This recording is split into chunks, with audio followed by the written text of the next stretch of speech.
Hello, and welcome to the first session of the prayer course. The aim of this course is to give some teaching about the vital spiritual discipline of prayer, which will hopefully fuel your discussion. My name is Johnny Hughes, and I'm here with Pete Gregg. Pete is a pastor who accidentally became the founder and leader of the 24/7 prayer movement, which is an international, interdenominational movement of prayer, mission and justice. Pete also heads up prayer for HTB in London, which is the home of Alpha International. All in all, he couldn't be better qualified to teach us about prayer. Well, Pete, this is the first session of the prayer course, and in this session we're going to be looking at adoration. But before we get into that, I wondered if you might give us a little bit of the vision for the prayer course. The vision really is Jesus. The vision is to grow in relationship with him. And the way you grow in relationship with God is through prayer. It's the heart of Christianity. If I never talked to my wife, or never spent time with her, or never listened to her, then I wouldn't have much of a relationship with her, even though I'd have a marriage certificate. And in just the same way as we grow in prayer, we get to know God better. We come into his presence more and more. I think I used to think that prayer was just something that kind of got beamed down on super holy people, which is why I liked outsourcing it to others, because I found prayer so difficult. And the discovery I made was that actually prayer is something we can all get better at. We can all grow in it. And, you know, it's interesting to me that the one thing that the disciples ever really asked Jesus to teach them to do, because they realized this is the key to his rabbinic ministry, was to pray. This is Luke chapter 11, verses 1 and 2. One day Jesus was praying in a certain place. I find that mind-blowing in itself. Jesus, if anyone ever could have said, well, I don't really need to pray, it was Jesus. But he prayed more than almost anyone. One day Jesus was praying in a certain place, and when he finished, one of his disciples said to him, Lord, teach us to pray. And Jesus responded overwhelmingly to that request by giving them the Lord's Prayer. And so when we come to Jesus and say, look, we find this difficult, would you teach us to pray? The disciples went on to have incredible prayer lives. They prayed over handkerchiefs and people got healed. They prayed for the sick. They saw people raised from the dead. They prayed for their persecutors. They prayed and rooms shook. But it begins at a point in time for each one of us when we just say, I need help with this. And we all find it difficult. There's a lovely story about the great prayer warrior, Teresa of Avila. And she once confessed that sometimes in her hour of prayer, she'd shake the hourglass to make the time go quicker. I think I've done that.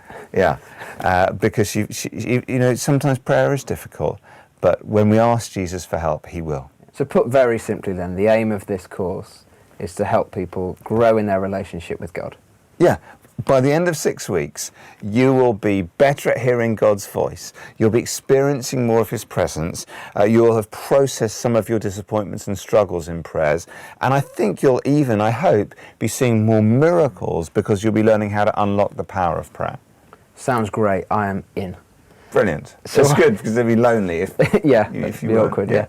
Well, why don't you give us some idea then about how the 6 sessions are going to break down? When you say to people prayer, everyone seems to have a different idea of what it means, but really there's lots of ways of praying. It's a little bit like a toolbox, and different tools do different things. This is, I assume, for hitting things with. I'm just guessing. You know, if you were trying to chop something with this, it wouldn't work. And so we need to learn how to use the different types of prayer for different situations. So we're going to go through those, and we're going to use the Lord's Prayer as our kind of skeleton. And so, for example, our Father in heaven, hallowed be your name. Well, we start with adoration. We'll look at that today. And then, your kingdom come, your will be done. That is intercession. And then, give us this day our daily bread. That's petition. That's also about listening to God, because his word is spiritual as well as physical. As deliver us from the evil one. That's spiritual warfare. So we're going to look at all sorts of different types of prayer. But as I say, today we're starting with adoration. So help me out with that. I mean, I like worshipping as much as the next person. But when it comes to prayer, what I tend to be doing is asking for stuff. Yes. Well, look, obviously, if you're in an aeroplane and it's hurtling towards the ground, you don't have to put on a Hillsong track and put on a Tim Hughes baseball cap before you can scream help. That would just be weird. But when we're talking about developing a disciplined prayer life, our own personal quiet times or church prayer meetings, it's a good idea to start with adoration. Because when Jesus gave the Lord's Prayer, he said we should start, Our Father in heaven, hallowed be your name. So he's saying that we start by recognizing God is God. He is holy. He is our Father who loves us, before we just sort of throw our shopping lists at him. After I'd finished writing one of the books that I wrote, the moment came when I could send the manuscript off. I'd been looking forward to that for a while because I've been working insanely hard. I can only type with those two fingers. It's like a crazy woodpecker after too much caffeine. And I'd hardly seen my wife and kids for weeks. And so I called the children into the room with me and I said, children, it's time, Daddy's done it, and they sat on my lap, we said a little prayer.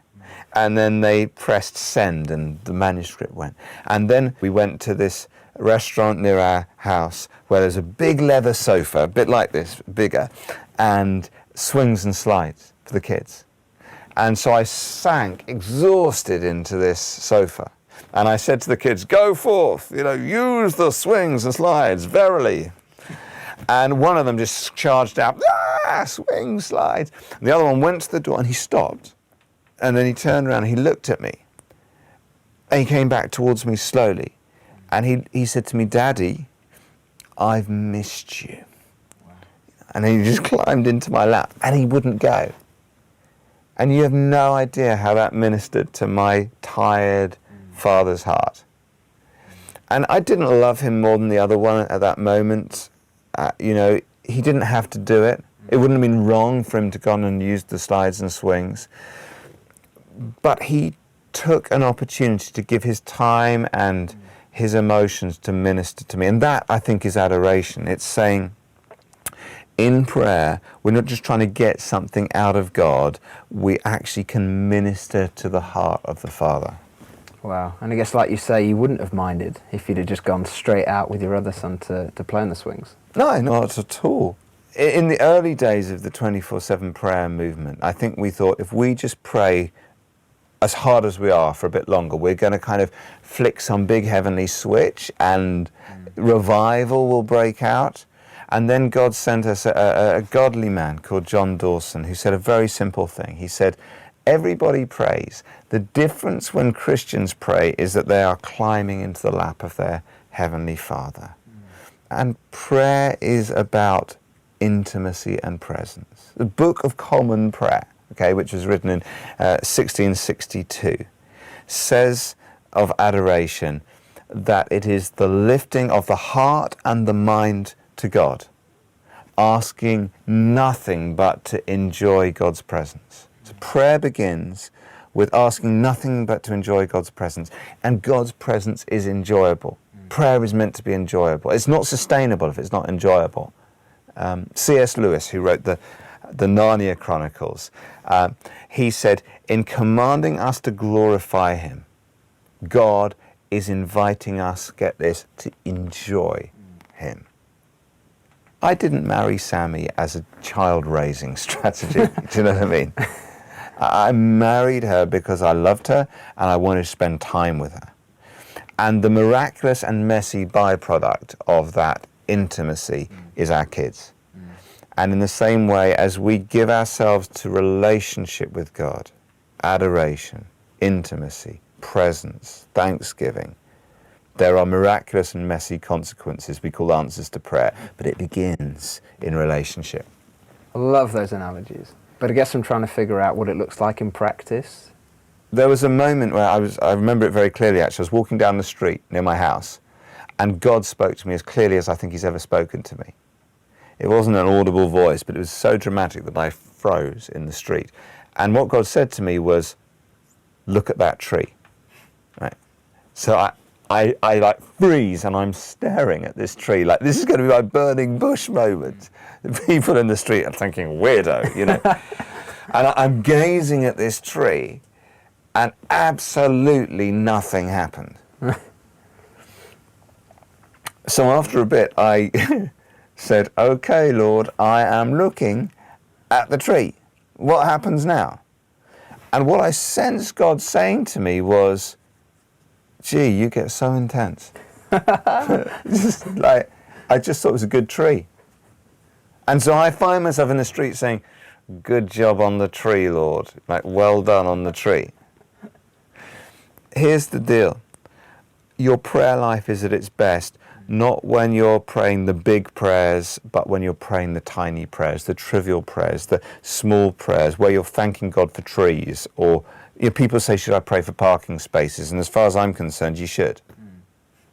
The reason being that then, if you get a parking space, you're going to thank God for a parking space, which is brilliant. It drives the atheists crazy, right? And they say, well, would you have got the parking space if you haven't prayed? I have no idea. That's heavyweight theology stuff. I just know if I pray for inevitable things like daily bread in the land where the supermarket's full of the stuff, then I'll get to thank God all the time. And there's one other thing on that, Johnny, which is this. The book of Genesis says that before there was any sin or sickness or suffering in the world, Adam and Eve walked and talked with God every day in the cool of the evening. And of course, one day there will be no more sin or sickness or suffering in the world, but we will still walk and talk with God. And I think for many of us, we wouldn't know what to talk to God about if there was no problems in the world, because all we ever talk to him about are things we need fixed. And actually, presumably Adam and Eve were just chatting about life, about, giraffes and elephants and whatever. And so I think we need to learn how to just talk with God about the trivia and about the things that are on our minds. And that is the heart of adoration. So adoration then, it's more of an attitude really than a strategy to manipulate God into doing what we want him to do. And yet here's the funny thing, that when we start with adoration, it contextualizes our prayer requests, our petitions in a really helpful way. Let me give an example. If you take a really sensible, simple prayer request, like, Lord, help me at work today. Okay. There's actually two ways of praying that one prayer. You can either pray it from a place of worry and fear, whereby you're thinking there's never enough hours in the day, there's never enough money in the bank, my boss doesn't like me, I don't like my job, and so you go, please help me at work today, Lord.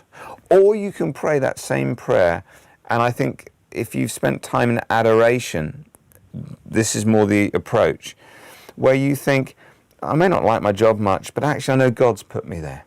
And I know he's in control, and I know he's prepared good works in advance for me to do. And I know that it's for the Father's glory that I bear much fruit. I know that he knows the plans he has for me, plans to prosper me and not to harm me, plans to give me hope in a future. And I know he loves me, and I know he makes all things work together for good. And so you come from this place of faith and hope and expectancy as you say, help me at work today. And if our prayers are just fueled by fear and problems, then there'll be a lack of faith in them. But when we come to our prayer requests with a sense of hope and a revelation of who God is, then there will be much more faith, much more expectancy, much more peace and trust in the way we bring our petition. So adoration is the context for appropriate petition. Pete, can you tell us very practically what it looks like in your life to begin your prayer times in adoration? Maybe it's the scientist, the distant scientist in me. But I'm just trying to work out some kind of model or formula for this. I'm just thrilled to hear that I didn't know that you were a scientist. When I come to pray, I do try to begin with adoration.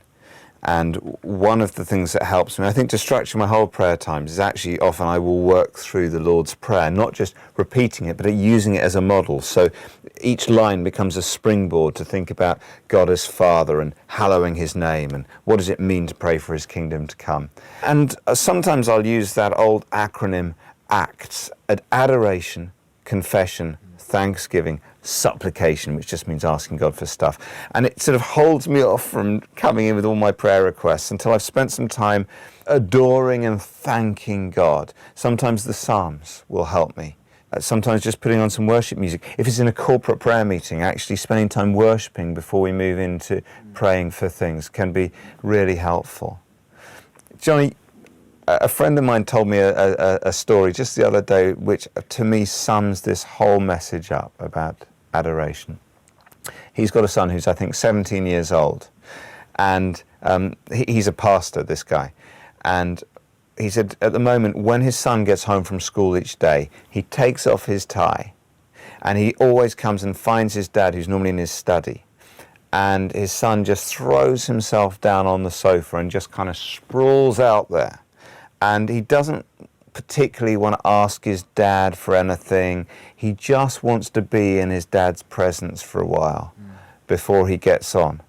And my friend said it ministers so much to him. He loves so much that his son does that. Now, of course, later in the evening, he'll be saying, can I borrow the car keys? Or, Dad, can you give me a hand with this? There's a place for petition, but it's also important that we learn how just to come into the presence of God and to be still and to enjoy his presence in that way. When we spend that time consciously in God's presence, in a way, that is the one time in our day when we don't pray. We tend to think, if I spend half an hour there in the presence of God, that's it, done for the day, and then I can get on with my life.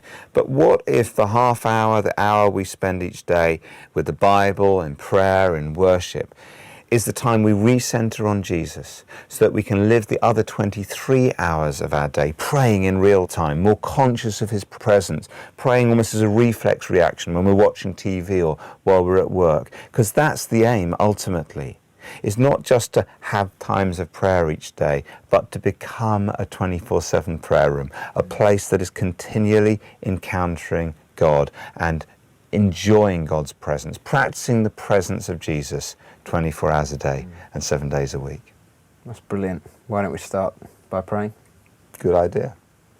Our Father in heaven, hallowed be your name. Father, we thank you that we can enjoy your presence. We're sorry for the times that we just throw our shopping list at you without first coming before you. Thank you that you are Father and that you love us. Thank you that you make a space for us in your arms. Father, we pray that you would teach us the attitude of adoration. Lord, teach us to pray.